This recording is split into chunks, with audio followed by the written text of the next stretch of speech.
waaqayyo bira ture jennu. Kanaafuu waaqayyo lama waaqessituu jechuudha. Waaqayyo lama immoo hin jiru waaqayyo lama miti dhugaa rabbi. Lama miti dhugaa rabbi nuti uumaa tokko duwwaa waaqessina shi.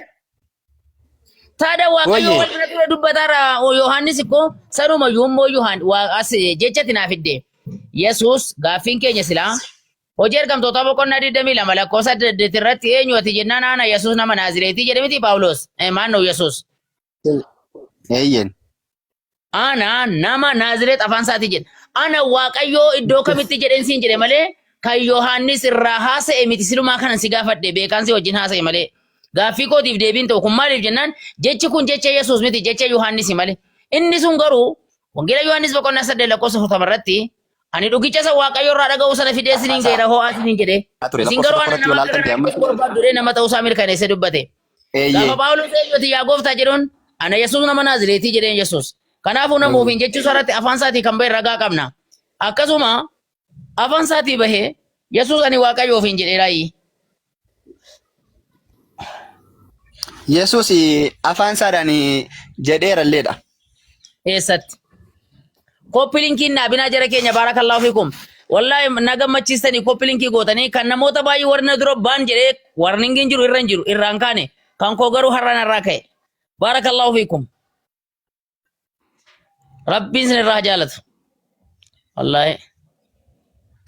Akkuma jalqaba isinii jedhe Yesuus kun nama guutuudhaas waaqa guutuudhaas kanan isiniin jedhe irratti Yesuus kun waaqa guutuu ta'uusaa iddoo nuti argachuu dandeenyu.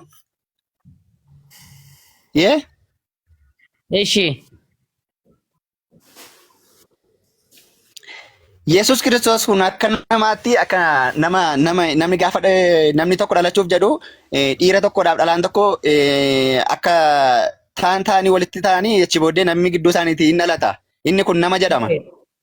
Sirrii. Yesuus kun Dinaa somna dheetanii kositti dhaga'amaa jabaa jette miti ati.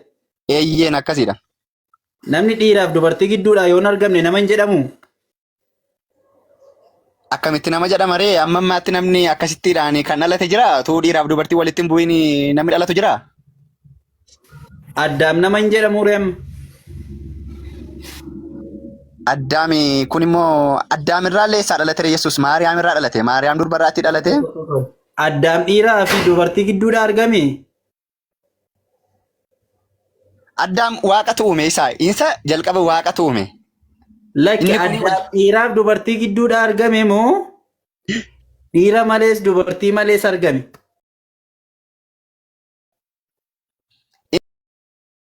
Inni kun dhiira malees dubartii malees argame garuu harka waaqayyootu waaqatu. Nama jedhameera miti garuu. Isa waaqatu maal jedhee kottaa nama humnaa jedhe bar jalqaba sanatti otoo waan hundumaan jedhin nama humnaa jedheeti maqaa nama jedhu. Dhiifama. Ofii nama jedhameera miti Addaam. Maqaa sana kan laateef iyyuu waaqatu laateef. Ayyee Hawwaan immoo eenyurraa argamte? Addaam irraa argamte isheen yaada gaarii naaf jedhamu. Dhiiraaf dubartii gidduudha isheenoo. Isheen immoo waaqumatu Addaam sanatti hirriba tabboomeeti akka macaafni keenya jedhutti hirriba tabboomee cinaacha isaa keessaatii immoo lafee tokko fuudhee eewwan kana uumeefii jedha. Nama jedhamti miti isheenis? Eeyyeena. Ayyee namni tokko ulaagaa namaa guuttachuudhaa fi dirqama dhiiraaf dubartii gidduudhaa bahuun qabu jechuudha. Akkana gaalaa achirratti naa dhaabbadha al takka. Waliigala akka qabxii kanarratti jalqaba. Waliigaluu hin dandeenyu kaa dubbii ulfaataatu jira. Akkam. Amma Addaamiif Hewaan kanarratti isaan kun waaqatu jalqabaan gaafa Addaamiin uume utuu Addaamiin hin uumin kottaa nama humnaati jedheeti Addaamiidhaan uume. Biyyeerraatii uume jedha. Erga Addaamiin uume immoo Addaam qofaa jiraachuun isaatti toluu dinnaanii haadhi manaan akka barbaachistu ilaalee yaadee fi Hewaan hin uumeef. Eessarraa uumeef? Akkuma amma jenne sana Addaam kanatti eenyurraa uume walumaa gala dubartii moo dhiirarraa uumeef? Dhiirarraa uume. Dhiirarraa uumeef. Nama jedhamtee waamamteetti. Maqaama sana iyyuu isa tulaateef kan waaqa tulaateef. Walii galle kunoo. Yaada bareedaarra jirta. Ayyee Yesuus Kiristoosoo. Yesuus Kiristoos immoo achi booddee erga namni baay'atee jedheeti akka Yesuus Kiristoos deebi'een nama ta'ee dhalatuudhaa fi karaa ergamaa Gabri'eelii Maariyaam irratti dubbatee ati durba taatee otoo jirtu in ulfoofta hafuura qulqulluutu sirra buufata hin sodaatini jedhee maqaa isa dhalatu kana immoo Yesuus jettee moggaastaa jedhe. Yesuus jechuun immoo fayyisaa biyya lafaa jechuudha jedhee. Ati ilma maalii deessaa jedheen gaaficha?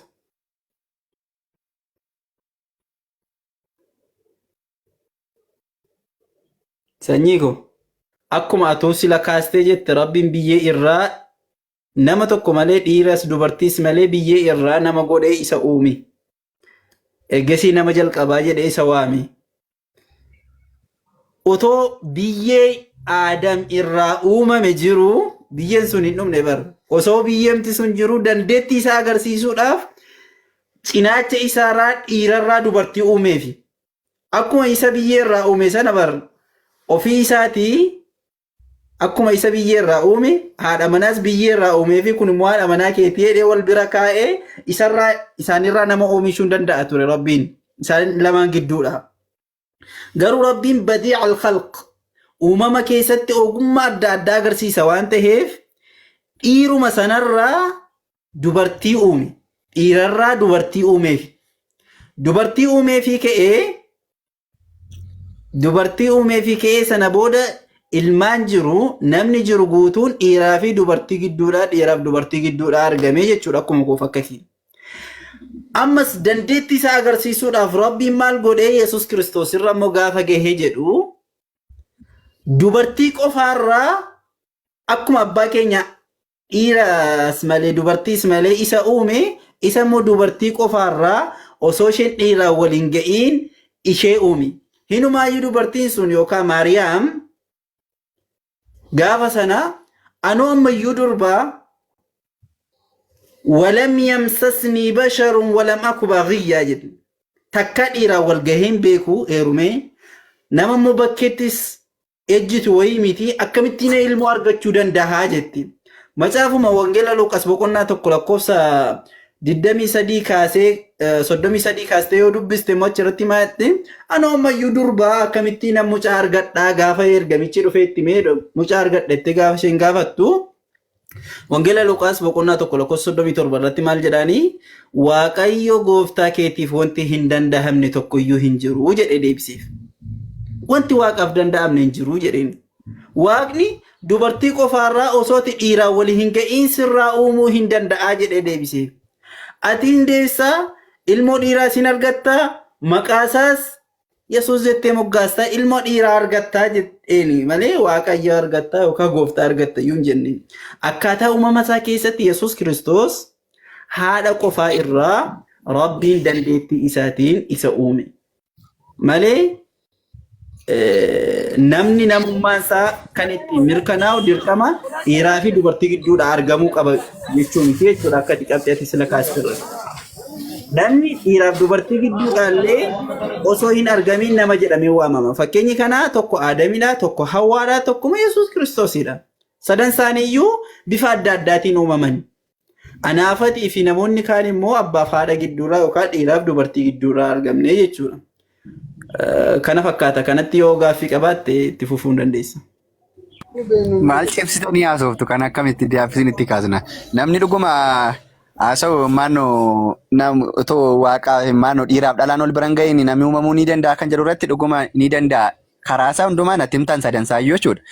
Karaa Addaamis karaa Ewaanis Yesuus Kiristoosis garuu Yesuus Kiristoos achitti nama ta'ee sirrii dhalateera. Dhuguma maqaa nama inni iyyuu ani nama jedhee nama Naazreet jedhee waggaa 33 hojii namummaa hojjechaa ture. Hojii nama foon uffatee nama ta'ee hojjechaa ture. Hanga ammaatti immoo namni du'ee immoo du'aa ka'ee immoo jiraare. Barre waa'ee masalaa waa'ee du'aa fi du'aa bira ga'uu dura nuti Yesuus Kiristoos ilmaayyuu hin duuneedha irra. Namni immoo hin du'aas hin kaafama. Irratti abuuxalhaa. Gaafa Yesuus du'e mataasayyuu naannoo nama 14 kan du'aa kaafa kan du'aa ka'e. Yesuusin dura warra ka'eetu baay'eedha. Yesuus koo dhumarra ka'e bara. Galiilaa keessatti illee Yerusaalemiin dhaqanii namoota hedduutti mul'atanidha macaafni. Wayyo Istaajii tokko nadhiin shaadaan akka tiisaa jedhaa jira. Mee ol seensisaa nama tokko baasaati. Eenyudha ol galchaa Nadhii. malee Yesuusii calqaba warra ka'eetu hin ta'in gaafa Yesuus du'eyyuu namoota hedduutu ka'ee jira macaafni. Yesus Kiristoos yuu nama kaasaa ture. Alaazaariin kaasaa ture. Inni yuu Alaazaar kan du'e yuu kaasaa ture bisaatiin. Namni du'e garuu aboo Yesuus aboo waaqummaadhaan ka'e. Aboo waaqummaan Waaqayyoo waaqummaan Yesuus keessa jiru sanaadhaan du'aa kaasaa ture Yesuus iyyuu.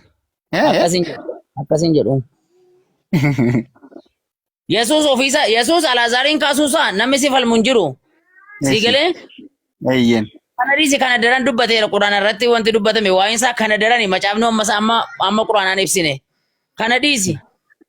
Garuu du'aa ka'uu sanatuma Yesuus du'ee du'aa ka'eera jettee amanteeyyuu namni arfii du'aa cabsee kee Yesuus malee hin jiru inni jedhan isichatti namoota irratti waa akka nama waa gasseenu godhan sana malee wangeela Maatewos boqonnaa 27 lakkoofsa 52 irratti namoota hedduutu ka'ee jedha. Warri qulqulloonni duraan du'an hundinuu kaafamanii jedha. Isaanis awwaalota keessaa ba'anii du'aa ka'uu ilaa kunoo erga bahanii ka'anii isaan warroonni kun erga sanaallee dhaqanii biyya Israa'el keessatti namoota hedduutti mul'atan jirri kun Yesuus qofaa miti bar namni ka'u. Utuma Yesuus du'ee ka'eera inni amanne namoota hedduudha kan ka'e. Na du'ee ka'u Yesuus Waaqayyo nama godhataanaan lafarra nutti baay'ata Waaqayyo. Bara Waaqayyo silumaayyuu hin du'u. Ndu'e Timootewos tokko boqonnaa 6 lakkoofsa 6 irratti Waaqayyo duwwaati hin du'u jedha. Akkas. Yesuus du'eera taanaan du'ee jettee amanta taanaan Waaqayyo miti jechuudha. Karaa dogoggoraatiin amantee malee. Taaptaabiif koppilinkii namni ibbi tokko 70 moo awwazu billa. Ofa. Joobiraani. Haasaa. Ofiin bu'e mooyin?